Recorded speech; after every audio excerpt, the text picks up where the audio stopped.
Pas më shumë se një viti ngërç politik, Kosova tani më ka institucione të rregullta. Kuvendi i Kosovës u konstitua këtë të mërkur duke i hapur kështu rrugë formimit të qeverisë së Kosovës, e cila deri tani funksionoi si në detyrë. Theksojmë se ky është mandati i tretë i Albin Kurtit si kryeminist, derisa kësaj radhe qeveria e tij u votua me 66 vota pro, 49 kundër dhe asnjë abstenim. Deputetët dhanë betimin e tyre, teksa më vonë Albulena Haxhiu u zgjedh kryetare e kuvendit me 66 vota pro, 44 kundër dhe 8 abstenime. Po ashtu u zgjodhen edhe nënkryetaret nga partitë parlamentare dhe komunitetet jo shumicë. Për dallim nga herat e kaluara ku listës serbe ju referuan si terroriste dhe kriminele, dje vetëvendosje çoi duart e votoi edhe nënkryetarin Simiç. Me njëherë pas konstituimit të kuvendit, presidentja Vjosa Osmani mandatoi Albin Kurtin për formimin e qeverisë. Në fjalimin e tij, Kurti prezantoi prioritetet e mandatit të ri, kundër të tjera theksoi rritje të pagës minimale,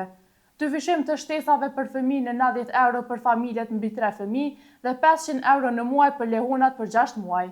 Në fushën e mbrojtjes, ai premtoi 1 miliard euro investime, rritje të kapaciteteve ushtarake dhe zhvillim të industrisë vendore të mbrojtjes. Në kuadër të kësaj qeverisje do të jenë gjithsej 19 ministri, 4 më tepër sa ishin deri tani. Ani pse çdo herë kritikon numrin e madh të ministrive, qeveria Kurti tani i rriti edhe për vete.